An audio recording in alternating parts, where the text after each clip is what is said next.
Hello students, today we will start your next chapter of General Science, the living world. Living world म्हणजेच काय? सजीव सृष्टी. Now see, here one picture is given over there. You have to observe this picture and you have to tell which are living or non-living things. So first observe this picture. Now in this picture, what is given there?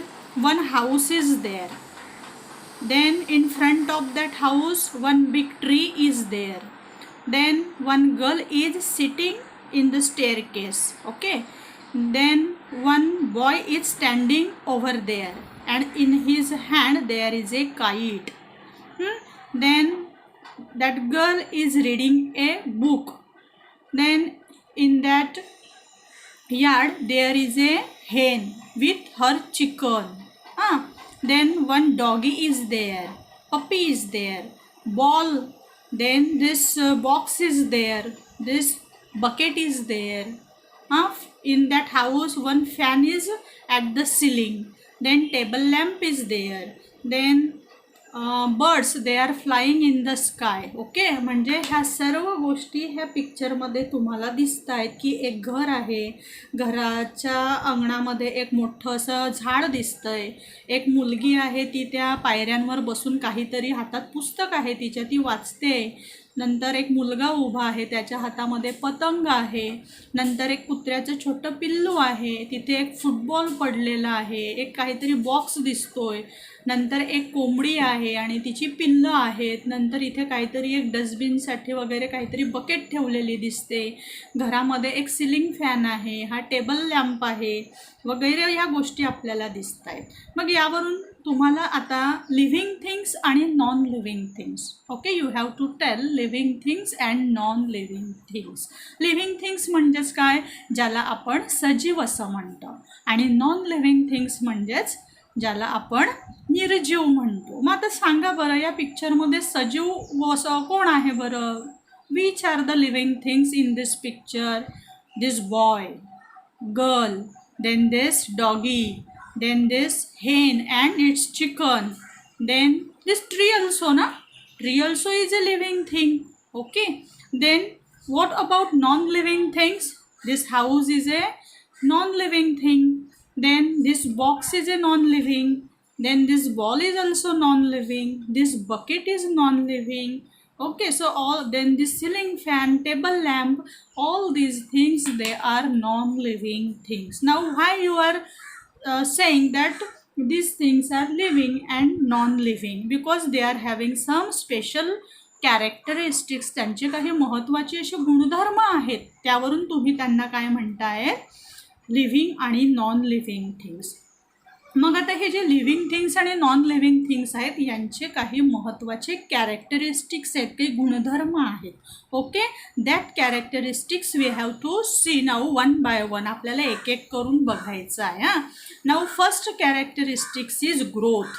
Growth म्हणजेच त्याला आपण काय म्हणतो? वाढ असं म्हणतो. Now see in this picture there is a given growth in living things. लक्षात आलं, म्हणजे सजीवांमध्ये होणारी जी वाढ आहे ती दिसते. Now see in first figure what is given over here? Here one small boy is standing here and one girl is there. Now see their height. त्यांची हाईट सारखी आहे का रे? No, there is a difference between their height. त्यांच्या हाईटमध्ये फरक आहे काहीतरी. कोण लहान आहे यामध्ये, boy or girl? That boy is looking small than that girl. त्या मुलीपेक्षा तो कसा दिसतोय? लहान आहे. लक्षात आलं, म्हणजे आपण त्याच्यावरून त्यांचं एज सांगू शकतो की वयाने हा मुलगा लहान आहे. According to their age this boy is small than this girl. Okay, then in next figure see. आता हा मुलगा आहे, हा साधारण तुमच्या एजचा दिसतोय. त्यानंतर ही जी मुलगी दाखवलेली आहे, that girl is just big than that of this boy. ह्या मुलापेक्षा ती मुलगी कशी आहे? थोडी मोठी आहे. तुमची कॉलेजला जाणारी दीदी वगैरे असेल ना, त्या वयाची ती आहे. मग दोघांचं वय वगैरे सारखं आहे का? नाही. This boy is small and that girl is a big. Their height, see their height. Height is also there is a difference between their height. Then see here in first picture this small puppy is there. छोटं कुत्र्याचं पिल्लू आहे, बच्चू आहे. हां, in next it is somewhat big here. त्याच्यापेक्षा थोडा तो उंचीने मोठा दिसतोय. Okay, now in third figure आता हे बघा, हे कसे दिसते तुम्हाला, तुमच्या साधारण मम्मी पप्पांच्या वयासारखे दिसत आहेत. ओके, लक्षात आलं. आणि यामध्ये आता हा जो डॉग दाखवला आहे, see that dog is a big from both of this dogs. लक्षात आलं, त्या दोघांपेक्षा हा मोठा अजून दाखवलेला आहे. In third picture what is given there, काय दिलेलं आहे, एक आजी आणि आजोबा दिसत आहेत. Grandmother and grandfather is there. Okay, now see what is the difference there. हां, त्यांच्याकडे बघून वाटतायत की नाही ते आजी आजोबा आहेत. मग तुम्ही त्यांना का म्हणतायत की आजी आजोबा, त्यांना मम्मी पप्पा का म्हणत नाही आहे तुम्ही?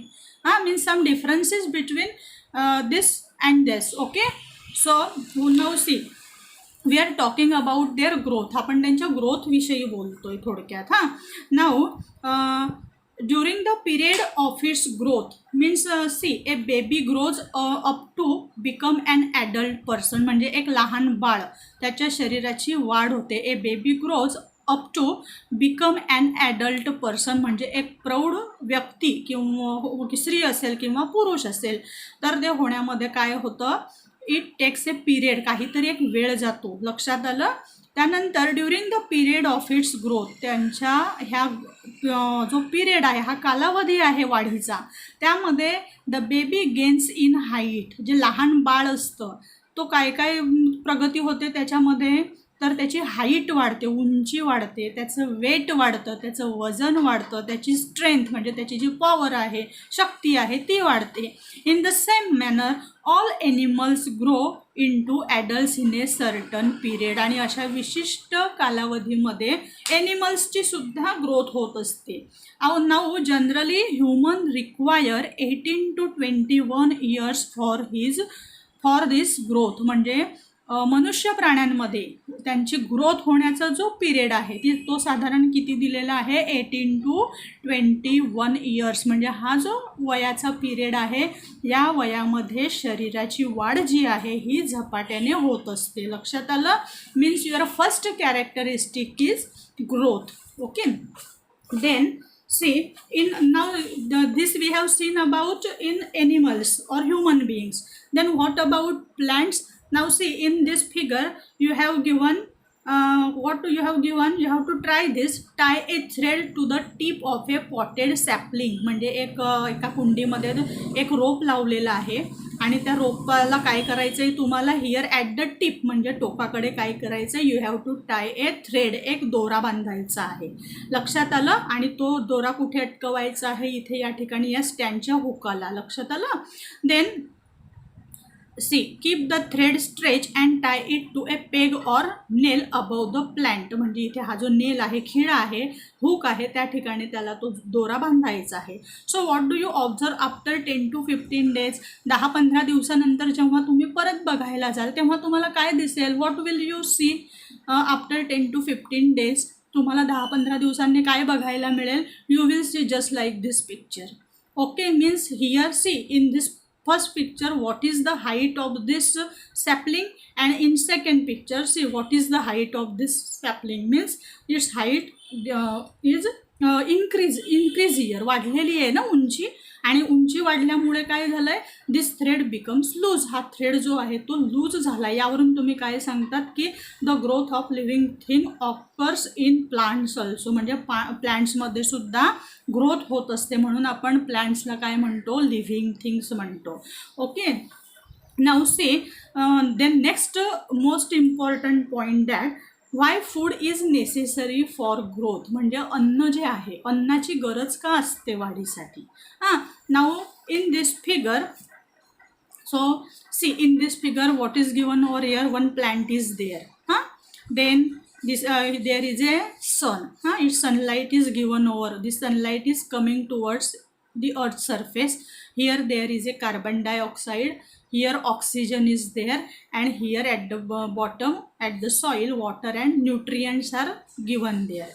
And this all the process is photosynthesis. हा पॉईंट मी तुम्हाला लास्ट लेक्चरमध्ये पण सांगितलेला होता. Now see, plants make their own food in sunlight. आता ह्या हिरव्या वनस्पती असतात, तर ह्या काय करतात, ते मेक देअर ओन फूड, स्वतःचं अन्न स्वतः तयार करतात. कशाच्या साहाय्याने? इन सनलाईट, म्हणजे ह्या सूर्यप्रकाशाच्या मदतीने. So plants produce food from water and nutrients in the soil, म्हणजे जमिनीमध्ये हे जे काही वॉटर आणि न्यूट्रियंट्स आहेत, लक्षात आलं, तर ह्यांच्या साहाय्याने त्या अन्न तयार करतात. And carbon dioxide present in the air, आणि कार्बन डायऑक्साईड कुठे असतो? हा एअरमध्ये असतो. या सर्वांच्या मदतीने वनस्पती काय करतात? अन्न तयार करतात. आता ही जी प्रोसेस आहे, this process takes place in the leaves of plants, म्हणजे ही जी प्रोसेस आहे अन्न तयार करायची, ही कुठे होते बरं? तर ती लीव्जमध्ये स्टार्ट होते, लीव्जमध्ये घडून येते. It is brought about in the presence of sunlight, आणि ती सूर्यप्रकाशाच्या सान्निध्यात घडून येते with the help of chlorophyll in the leaves. म्हणजे ह्या ज्या वनस्पती आहेत, या वनस्पतींमध्ये काय असतं प्रेझेंट? क्लोरोफिल. क्लोरोफिल नावाचं एक, त्याला आपण मराठीमध्ये ना हरितद्रव्य असं म्हणतो. क्लोरोफिल, मराठीमध्ये त्याला हरितद्रव्य असं म्हणतात. म्हणजे हिरव्या रंगाचे ते कण असतात, आणि हे कण कुठे असतात? ह्या प्लॅन्ट्सच्या पानांमध्ये असतात. So it is brought about in the presence of sunlight with the help of chlorophyll in the leaves, and this process of food production is called photosynthesis. म्हणजे वनस्पतींमध्ये ही अन्न तयार करायची जी प्रोसेस आहे, त्या प्रोसेसला काय म्हणतात? प्रकाश संश्लेषण असं म्हणतात. Okay, so during this process plant give out oxygen. म्हणजे ही जेव्हा वनस्पती अन्न तयार करतात, त्यावेळेस काय करतात? वनस्पती काय करतात की या प्रक्रियेमध्ये कार्बन डायऑक्साईड वापरतात, म्हणजे तो त्याला ॲब्सॉर्ब करून घेतात. आता कुठून ॲब्सॉर्ब करतात? त्यांना नोज आहे का ॲब्सॉर्ब करायला आपल्यासारखं? नाही. So in this figure here given, what is that? So हे जे लीव्ज आहेत ना, ह्या लीव्जवर काय असतात? स्मॉल छिद्र असतात, होल्स असतात. लक्षात आलं? And that holes we can not see with our naked eyes, आपल्या उघड्या डोळ्यांनी बघू शकत नाही. त्याला मराठीमध्ये पर्णरंध्र असं म्हणतात. लक्षात आलं? किंवा स्टोमॅटा, हे तुम्हाला डिटेलमध्ये आहे, पुढच्या स्टँडर्डमध्ये शिकायचं आहे तुम्हाला. लक्षात आलं? तर त्या लहान लहान छिद्रांद्वारे हे काय करतात? ह्या ग्रीन प्लांट्स ह्या कार्बन डायऑक्साईडला ॲब्सॉर्ब करून घेतात, आणि या प्रोसेसमध्ये तयार होणारा जो काही ऑक्सिजन वायू आहे, तो ऑक्सिजन वायू तो या पानांवाटे परत बाहेर हवेमध्ये वातावरणात सोडतात. लक्षात आलं? So plants appear mainly green in colour due to the chlorophyll in them. आणि ह्या वनस्पतींना हा जो हिरवा रंग आपण बघतो ना, तो कशामुळे असतो? तर ह्या क्लोरोफिलमुळे आलेला असतो. तर हे एवढं तुमच्या लक्षात आलं? काय सांगितलं तुम्हाला की ह्या क्रियेला फोटोसिंथेसिस म्हणजे प्रकाश संश्लेषण असं म्हणतात. प्रकाश संश्लेषण क्रियेमध्ये काय होतं की या ज्या हिरव्या वनस्पती आहेत, ह्या सूर्यप्रकाशाच्या मदतीने त्यानंतर जमिनीमध्ये असणारे वॉटर म्हणजे पाणी आणि इतर पोषक द्रव्य, न्यूट्रिएंट्स म्हणजे इतर पोषक द्रव्य, यांच्या सहाय्याने, तसेच वातावरणामध्ये असणारा जो कार्बन डायऑक्साईड आहे याच्या मदतीने, तसेच वनस्पतींच्या पानांमध्ये हे जे क्लोरोफिल असतं, ह्या क्लोरोफिल यांच्या मदतीने काय करतात? स्वतःचं अन्न स्वतः तयार करतात. त्या प्रोसेसला फोटोसिंथेसिस असं म्हणतात. आणि या प्रोसेसमध्ये ग्रीन प्लांट्स कार्बन डायऑक्साईड आत घेतात, म्हणजे वापरतात त्या थोडक्यात अन्न तयार करण्यासाठी, आणि रिटर्नमध्ये त्या ऑक्सिजन वायूला बाहेर वातावरणामध्ये सोडतात. लक्षात आलं? So this whole process is called as photosynthesis. Do you understood up to this? Means food is necessary for the growth. म्हणजे बघा, शरीराच्या वाढीसाठी अन्नाची गरज असते. आपण पण अन्न खातो की नाही? खातो ना? हां. Now see, this we have talk about plants. Now see about animals. Now animals, can animals prepare their own food material? जे प्राणी आहेत ते स्वतःचं अन्न स्वतः तयार करतात का? आपण पण करतो का रे स्वतःचं अन्न स्वतः तयार नाही करत. लक्षात आलं. Animals do not have chlorophyll, व म्हणजे प्राण्यांमध्ये क्लोरोफिल नसतं. लक्षात आलं. त्यामुळे काय होतं, they do not produce their own food, ते स्वतःचं अन्न स्वतः तयार करू शकत नाही. So animals such as goats, sheep, horses eat grass, म्हणजे हे जे काही एनिमल्स आहे, बकरी आहे, गोट म्हणजे बकरी, शीप म्हणजे मेंढी, हॉर्सेस घोडे, ह्यासारखे जे एनिमल्स आहेत हे काय खातात, ग्रास, गवत खातात. वाईल्ड एनिमल्स म्हणजे जे जंगली प्राणी आहेत ते काय करतात, म्हणजे वाईल्ड एनिमल्स कुठले, टायगर आहे, लायन आहे, फॉक्स आहे वगैरे. They need food by hunting other animals which live on plants, ते काय करतात, ते इतर प्राण्यांची शिकार करतात आणि त्या प्राण्यांना मारून ते त्यांचं पोट भरतात. लक्षात आलं. तर हे झालं प्राण्यांविषयी. त्यानंतर म्हणजे आपण फर्स्ट कॅरेक्टरिस्टिक्स काय बघितलं, लिव्हिंग थिंग्सचं ग्रोथ. लक्षात आलं. म्हणजे त्यांच्या शरीराची ग्रोथ होते आणि ग्रोथ होण्यासाठी कशाची आवश्यकता असते, तर फूडची. This is more important point. Then second one means second characteristic respiration. Respiration म्हणजेच काय, श्वसन. लक्षात आलं. Now see, living things need oxygen in order to live. म्हणजे लिव्हिंग थिंग्स आपण काय करतो, ऑक्सिजन वायूला आत घेतो ना जगण्यासाठी, श्वसनासाठी. इनहेलिंग ऑक्सिजन, इनहेलिंग म्हणजे काय, ऑक्सिजन शरीराच्या आत घेणे, आणि exhaling the carbon dioxide form in the body due to the use of oxygen is called respiration. Respiration म्हणजेच थोडक्यात काय, टू इनहेल ऑक्सिजन, ऑक्सिजन वायूला आत घेणे, and to exhale carbon dioxide, आणि कार्बन डायऑक्साईडला बाहेर सोडणे. This process is called as respiration. तिला आपण मराठीमध्ये काय म्हणतो, श्वसन असं म्हणतो. Now see, now we are having nose. Okay, so animals such as fish, snake, Mouse etcetera have specific organ. म्हणजे हे जे काही एनिमल्स आहेत त्यांच्यामध्ये काय असतं, श्वसनासाठी विशिष्ट ऑर्गन असतं. Now see, in this figure there is a given fish. Now fish having here there are gills. This part is called as gills. With the help of gills they take oxygen. Okay, then in animals or human beings we take the oxygen from the nose. Okay, and in snake, is there a nose in snake? No, they can inhale with the help of their skin. So respiration is a characteristics of living things. म्हणजे respiration, श्वसन आहे, हे सुद्धा living थिंग्सचं महत्त्वाचं character आहे. Okay, now your next characteristics is excretion. आता excretion म्हणजेच काय, की जे टाकाऊ पदार्थ आहेत ते शरीराच्या बाहेर टाकणे. लक्षात आलं. एक्सक्रीशन म्हणजे उत्सर्जन, ज्याला आपण मराठीत म्हणतो. Now see, waste substances are form during the many processes that take place in the bodies of animals. म्हणजे प्राणी जेव्हा अन्न ग्रहण करतात, after in taking of food, अन्न ग्रहण केल्यानंतर त्याच्या शरीरामध्ये खूप साऱ्या प्रोसेस होतात. सो आणि due to this what happen, waste substances are form. म्हणजे जे आपण ज्याला म्हणतो, ज्या पदार्थांचं पचन झालेलं नाही आहे, the undigested food that gets form. लक्षात आलं, ते तयार होतं. And these are called excreta. त्याला काय म्हणतात, एक्सक्रीटा असं म्हणतात, म्हणजे टाकाऊ पदार्थ थोडक्यात. And the process of eliminating them from the body is called excretion. आणि हे शरीरामध्ये जे अनवॉन्टेड पदार्थ तयार होतात, ते जे शरीराच्या बाहेर टाकण्याची जी प्रोसेस आहे, थोडक्यात आपण म्हणतो टॉयलेट. लक्षात आलं. तर हे जी प्रोसेस आहे त्याला काय म्हणतात, एक्सक्रीशन म्हणजेच उत्सर्जन.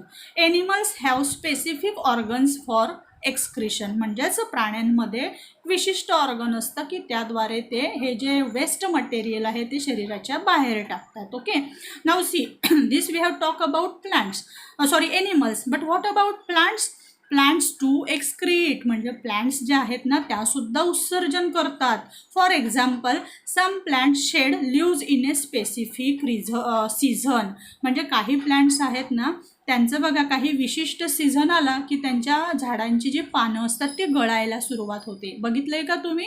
आपल्या शाळेच्या ग्राउंडवर आहे ना, पोर्च जवळचं जे झाड आहे त्याची बघा सगळी पानं गळून जातात आणि नंतर भरगच्च हिरवीगार पानं येतात. लक्षात आलं. So waste substances stored in the leaves of plants, म्हणजे हे जे वेस्ट सबस्टन्सेस आहेत हे कुठे स्टोअर केले जातात? They are stored in the leaves of plants, म्हणजे वनस्पतीच्या पानांमध्ये जमा होतात. And are shed along with the leaves, आणि जेव्हा ते पानं गळून पडतात त्यावेळेस त्या पानांबरोबर ते पदार्थही म्हणजे एक्सक्रीट होतात. लक्षात आलं. Then now see here you have given try this. what is given there? take a transparent plastic bag. आपल्याला काय करायचं आहे? एक ट्रान्सपरंट प्लास्टिक बॅग घ्यायची आहे and tie it over a leaf of A plant as shown in figure. लक्षात आलं. म्हणजे पिक्चरमध्ये दाखवल्याप्रमाणे ती काय करायचं आहे बघा, त्या प्लांटला काय करायची आहे? कव्हर करायची आहे plastic bag. Observe it after 6 to 7 hours, म्हणजे 6-7 तासानंतर तुम्ही ऑब्झर्व करा. What do you see? तुम्हाला काय दिसेल? काय दिसेल? We can see the droplets of water collect on the inside of the bag. त्या बॅगेच्या आतल्या बाजूला काय जमा झालेलं दिसेल? ड्रॉपलेट्स ऑफ वॉटर, म्हणजे पाण्याचे थेंब जमा झालेले दिसतील. It means that plants excrete water in the form of vapour. म्हणजेच प्लांट्स काय करतात? व्हेपर्स म्हणजे काय? वाफ असते ती. ते पाण्याचे थेंब कुठून जमा होतात? तर ते बाष्पीभवनाची क्रिया होते, ते स्वतःच्या शरीरातून. त्यामुळे काय होतं? व्हेपर्स बाहेर पडतात. लक्षात आलं. अँड एक्सक्रीट वॉटर, आणि जे पाणी आहे ते बाहेर पडतं. लक्षात आलं. आणि म्हणून ते आपल्याला वाफेप्रमाणे आतल्या बाजूला ते पाणी जमा झालेलं दिसतं, जस्ट लाईक ए ड्रॉपलेट्स, दवबिंदूप्रमाणे. So excretion is a characteristics of living things. म्हणजेच सजीव प्राण्यांचं अजून एक कॅरेक्टरिस्टिक्स आपण कुठलं बघितलं? एक्सक्रिशन. आता जर मागे येते मी, आपण पहिलं कॅरेक्टरिस्टिक काय बघितलं? What is the first characteristics of living things? Growth. हां. देन व्हॉट इज नेक्स्ट काय बघितलं आपण त्यांच्यामध्ये? रेस्पिरेशन बघितलं. थर्ड काय बघितलं? एक्सक्रिशन म्हणजे उत्सर्जन बघितलं. लक्षात आलं. हां, ठीक आहे. त्यानंतर next, now see what is the sticky substance seen on the stems of the babul or drumstick trees. आता बघा, हा बाभूळ म्हणजे बाभळीचं झाड माहिती आहे, बघितलं आहे सगळ्यांनी? बाभूळ. हां, मराठीत आपण त्याला बाभूळ म्हणतो, इंग्रजीमध्ये बबूल म्हणतात. हां. आणि ऑर ड्रमस्टिक ट्री. ड्रमस्टिक म्हणजे आपल्या शेवग्याच्या शेंगा असतात ना, त्यांचं झाड. बघितलं आहे का रे कोणी त्याचं स्टेम? त्याच्या स्टेममधून बघा एक स्टिकी सबस्टन्स बाहेर पडत असतो. बघितला आहे कधी?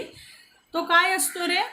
दॅट इज ए ऑल्सो, म्हणजेच त्याला आपण गम जो बाहेर पडतो that is also a waste material from its body. त्याच्या शरीरामध्ये असणारा तो टाकाऊ पदार्थ असतं, गम वगैरे. ओके.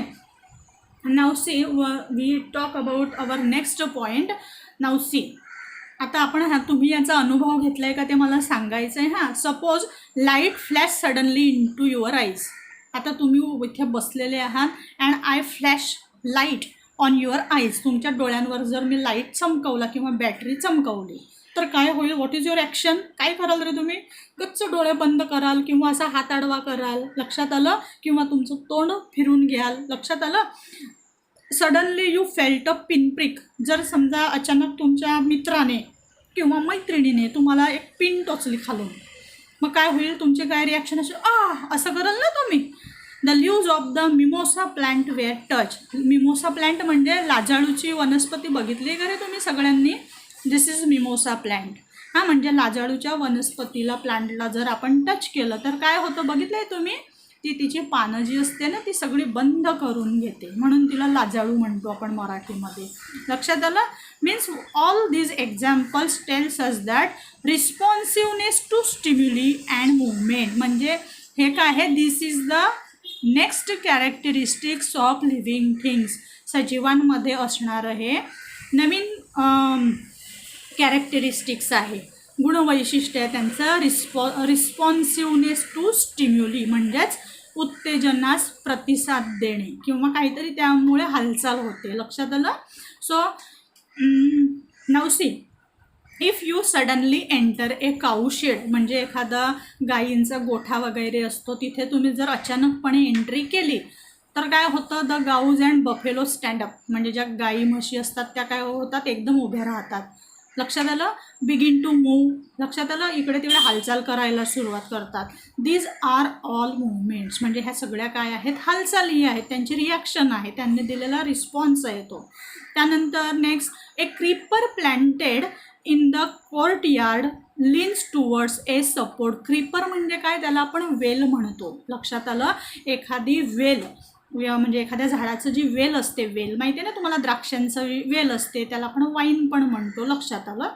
ठीक आहे. So A creeper प्लॅन्टेड in the courtyard leans towards a support, म्हणजे त्याला काय लागतं, सपोर्ट घेऊन त्याची ग्रोथ होत असते. लक्षात आलं. A potted plant place in a window grows towards sunlight. एखाद्या कुंडीमध्ये झाड लावलेलं आहे आणि ते जर आपण खिडकीमध्ये ठेवलेलं असेल तर त्या झाडाची जी वाढ आहे ती कुठल्या दिशेने होत असते. इट ग्रोज टुवर्ड्स सनलाईट, म्हणजे जिथून सूर्यप्रकाश त्यांना मिळतो ना, तर त्या दिशेकडे त्यांची वाढ होत असते. It means that plants to show movement, म्हणजे यावरून आपल्याला कळतं की प्लांटसुद्धा काय करतात, हालचाल करतात.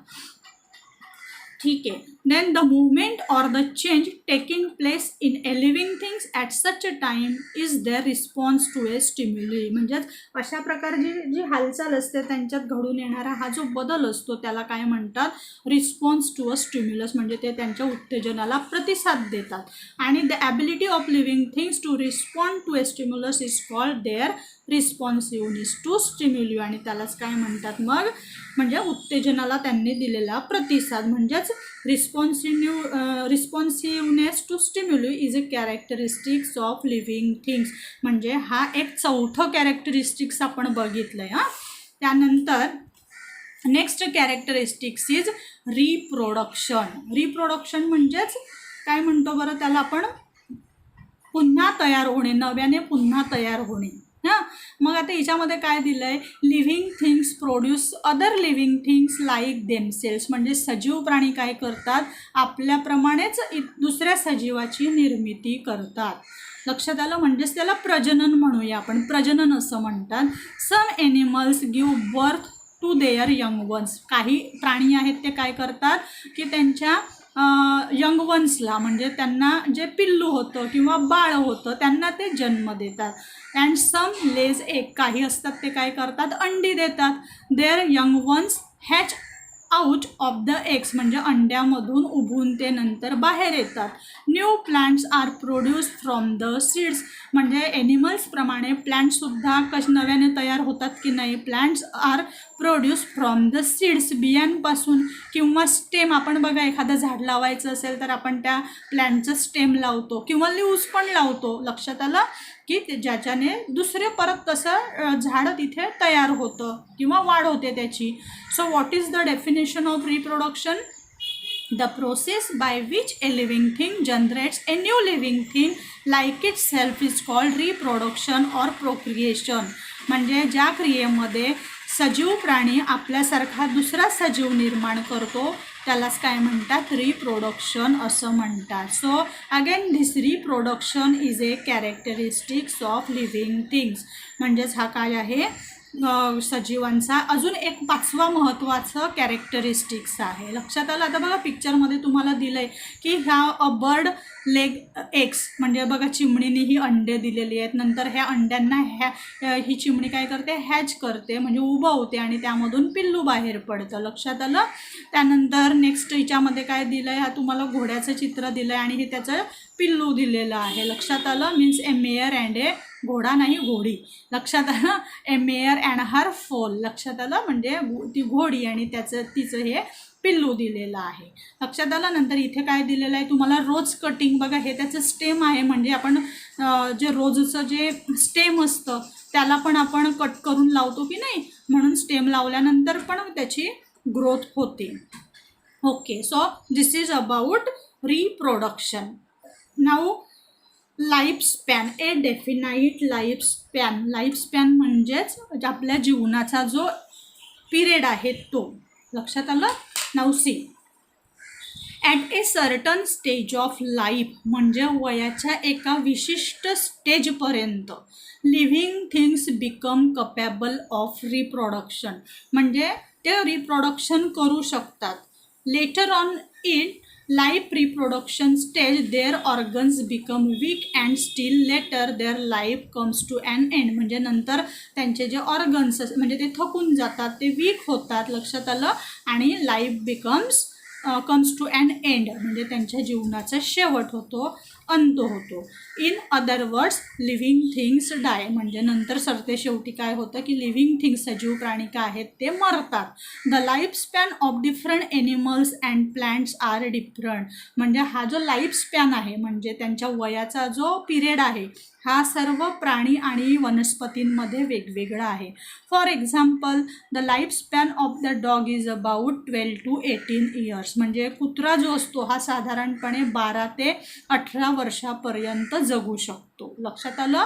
Then while the ostrich lives for 50 years. Ostrich म्हणजे शहामृग. शहामृग हा जो प्राणी आहे हा किती वर्ष जगू शकतो? 50 वर्ष जगू शकतो. आणि आपण मनुष्य प्राणी रे, आपल्या मनुष्य प्राण्याचा साधारण 100 105 पर्यंत होता, पण तो आपला लाईफ स्पॅन आता कमी झालेला आहे. आता आपण आपल्याला 55 60 45मध्येच अटॅक यायला सुरुवात झालेली आहे, लक्षात आलं. This is about our life span. Then now see next point is a cellular structure. Now see cellular structure म्हणजे काय आता ते आपल्याला बघायचं आहे. Now see all the living things are made up of small units called cells. म्हणजे ज्या living things असतात म्हणजे जे सजीव प्राणी आहेत ते कशापासून बनलेले आहेत, त्यांची शरीरं जी आहेत ते कशापासून बनलेले आहेत? सेल्सपासून. म्हणजे स्मॉल युनिटपासून बनलेलं आहे, त्यांना काय म्हटलं जातं? सेल्स असं म्हटलं जातं. आता बघा त्याच्यासाठी तुम्हाला हे पिक्चर दिलेलं आहे. In that picture what is given over there? This honeycomb is there. हां, आणि काय झालेलं आहे आता ही जी माशी आहे या माशीने मधमाशीने काय केलेलं आहे? हे पोळं तयार केलं आहे, आपण त्याला पोळं म्हणतो, लक्षात आलं. And there are small compartments of ए हनीकोम. हे जे मधाचं पोळं आहे त्या पोळ्यामध्ये बघा तुम्हाला हे वेगवेगळे षटकोनाकृती हेक्झॅगॉनल शेपमध्ये छोटे छोटे कंपार्टमेंट दिसत आहेत ना, आणि ते सगळे कंपार्टमेंट जर आपण एकमेकांना जोडले तर त्याच्यापासून काय तयार झालेलं आहे? हनीकोम तयार झालेला आहे. अ वॉल हॅज ब्रिक्स म्हणजे त्याच्या हे ज्या वॉल्स आहेत त्या कशा आहेत? भक्कम आहेत. To construct a wall we firmly join the bricks together म्हणजे एखादी भिंत बांधायची असेल तर आपण काय करतो? त्या ब्रिक्स एकमेकांना जोडतो तेव्हा ही भिंत तयार होते. लक्षात येतं आहे तुमच्या थोडक्यात काय म्हणजे एका युनिटपासून एवढं होल म्हणजे एका कंपार्टमेंटपासून त्यांना जॉईन करून हे एवढं मोठं हनीकोम तयार झालेलं आहे. सेम एक ब्रिक बघा आणि सगळ्या ब्रिक एकमेकांना कनेक्ट केल्यानंतर ही तुमची वॉल तयार झालेली आहे. थोडक्यात काय स्ट्रक्चर तयार होतं आहे. तसंच आपल्या लिव्हिंग थिंग्समध्ये they are also made up of small units called cells म्हणजे एक सेल, दुसरी सेल, तिसरी सेल असे अनेक सेल एकमेकांना जोडून त्याच्यापासून काय तयार होतं तर आपलं स्ट्रक्चर सेल्युलर स्ट्रक्चर होतं. All the action and processes in the bodies of living things are brought about with the help of these microscopic cells. म्हणजे आपल्या शरीरामध्ये ज्या काही प्रोसेस घडून येतात म्हणजे वेगवेगळ्या प्रोसेस आहेत, डायजेशन आहे, ब्लड सर्क्युलेशन आहे वगैरे वगैरे, तर ह्या सगळ्यांचं जे फंक्शनिंग आहे तो कोणाद्वारे चालतं तर ह्या सेल्सद्वारे चालतं. आणि त्या सेल्स कसे आहेत? They are microscopic. मायक्रोस्कोपिक म्हणजे आपण त्यांना फक्त मायक्रोस्कोपच्या साहाय्याने बघू शकतो. We can observe this cell with the help of microscope only. Okay, now see now there are 2 main points are given. Some living things are made up of a single cell म्हणजे काही सजीव प्राणी असे आहेत की ते फक्त एकाच सेलपासून बनलेले आहे. त्यांची जी शरीर रचना आहे ना ती फक्त सिंगल सेलपासून बनलेली आहे. And these are called unicellular organism. Unicellular organism म्हणजेच त्यांना आपण मराठीमध्ये एकपेशीय सजीव असं म्हणतो. लक्षात आलं. सो फॉर एक्झाम्पल मग आता असे कुठले आहेत बरं की त्यांचं शरीर फक्त एकच पेशीपासून बनलेलं आहे. For this you have given this example amoeba. Okay, हा जो आहे ना अमिबा हा प्राणी हा फक्त एका सेलपासून बनलेला आहे. Then paramecium, euglena means these are the examples of unicellular organisms. Okay, then on the other hand, the living things that are made up of many cells are called multicellular organisms. म्हणजे असे काही सजीव आहेत त्या सजीवांचं शरीर जे आहे ते एकापेक्षा जास्त पेशींपासून बनलेलं आहे, त्याला काय म्हणतात, multicellular organism. So the cockroach, cow, mouse, then your pigeon, हे कबूतर झालं, लक्षात आलं, plants, onion, all these are multicellular. म्हणजे हे जे सगळे एक्झाम्पल सांगितले ते काय आहे, सगळे मल्टीसेल्युलर आहेत. ओके, म्हणजे सेल्युलर स्ट्रक्चरमध्ये दोन महत्त्वाचे पॉईंट आहेत. There are two important points, unicellular organism and multicellular. Unicellular म्हणजेच की ज्यांची बॉडी सिंगल सेलपासून बनलेली आहे. The organisms whose body is made up of a single cell only. And मल्टीसेल्युलरमध्ये काय झालं आहे की their body is made up of many cells. हां, युनिसेल्युलरचे एक्झाम्पल काय, अमिबा, पॅरामोशियम, युग्लिना. हां, हे एक पेशीय झाले. युनिसेल्युलर म्हणजे एक पेशीय अँड मल्टीसेल्युलर म्हणजे बहुपेशीय. त्यामध्ये एक्झाम्पल काय, आपण ह्युमन बिईंग्स आहे, कॉकरोच आहे, बर्ड्स आहे, ओके, एनिमल्स आहेत, ट्री आहे, प्लांट आहे. Okay, all these are the examples of multicellular. Means this cellular structure is again the main characteristics of living things. म्हणजे ते पण एक महत्त्वाचं कॅरेक्टरिस्टिक्स आहे. हां, now next and important point is useful living things.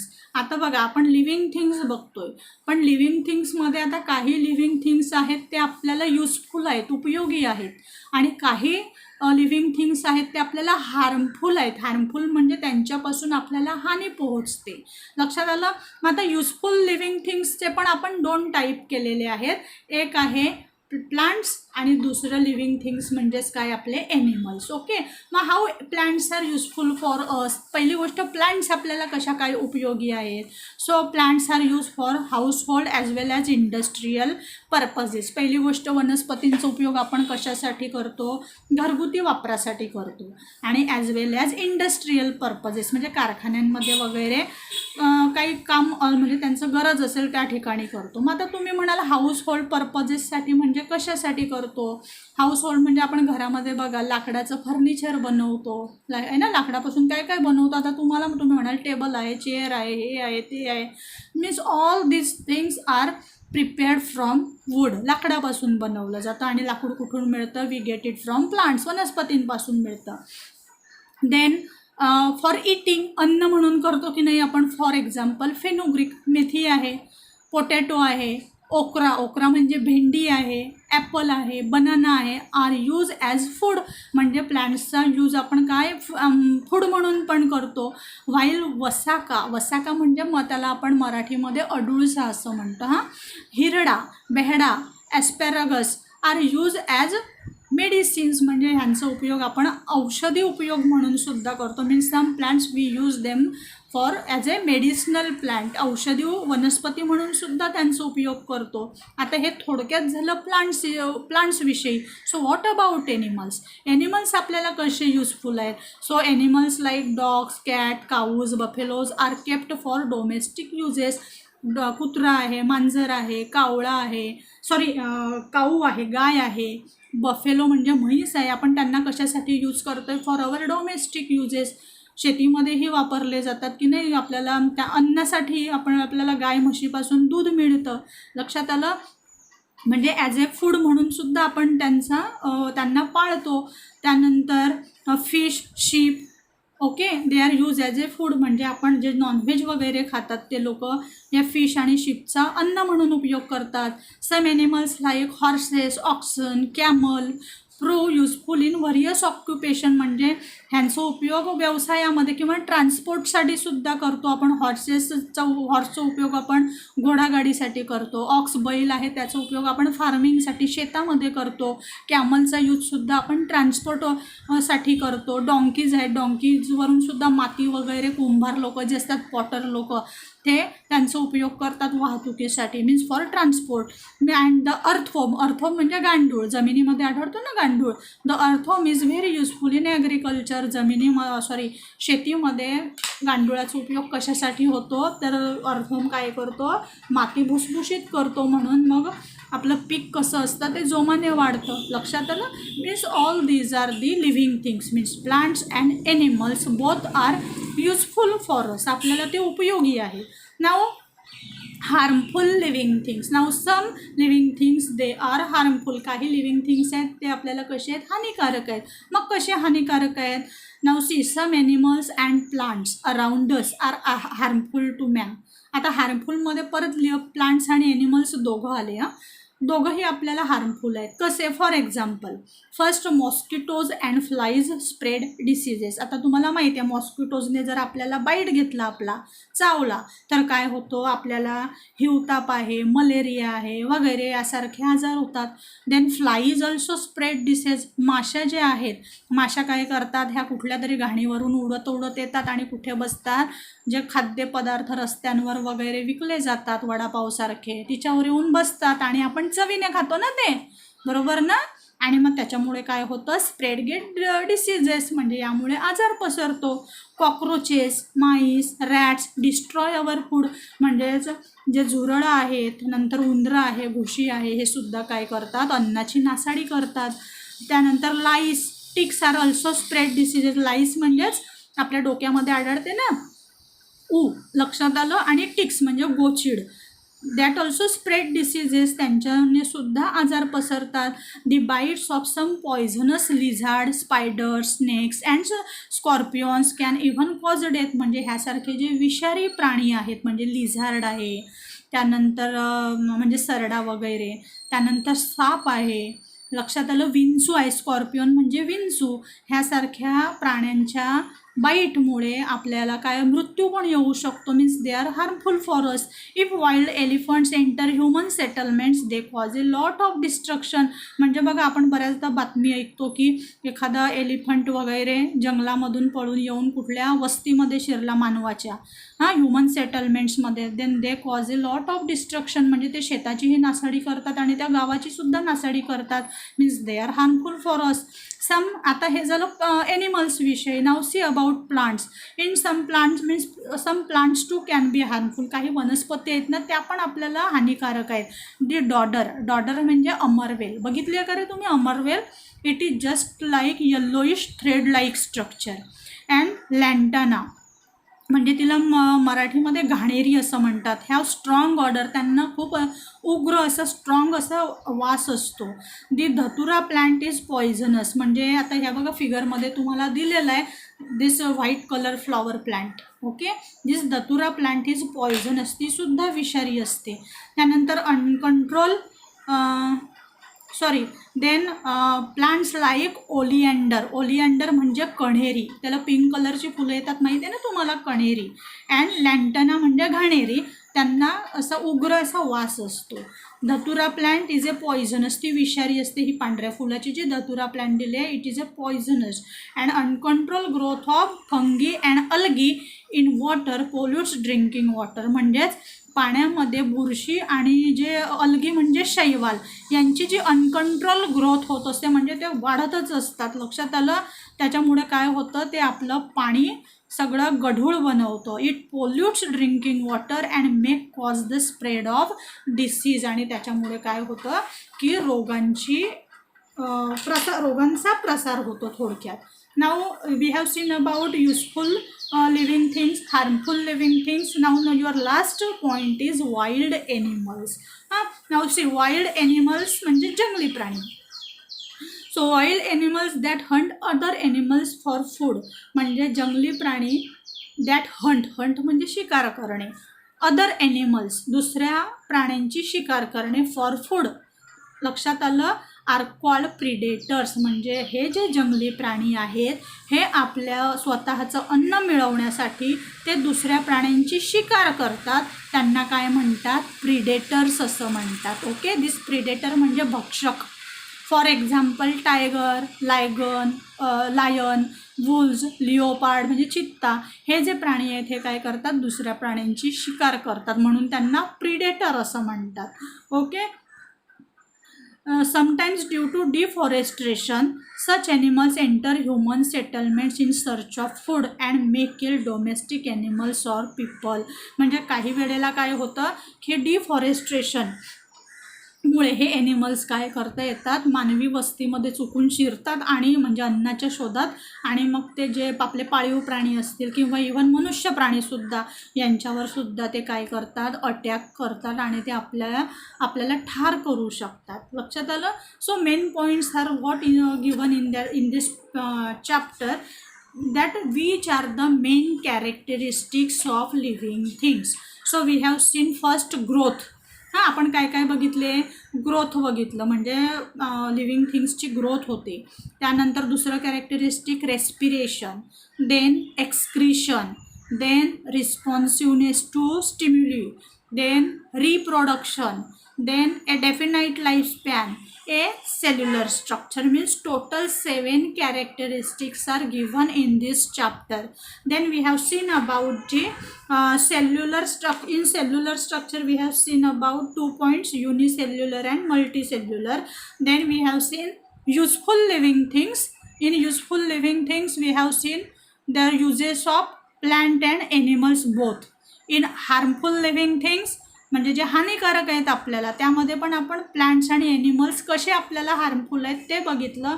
आणि last point आपण बघितला वाईल्ड ॲनिमल्स, जंगली प्राणी. ओके, या ठिकाणी we have finish this your second chapter. तुम्ही तुमचं हे दुसरं चॅप्टर जे होतं, कुठलं होतं ते, what is the name of this chapter, the living world, that we have finished today, and the next chapter we will start in our next period. Till then, goodbye, take care.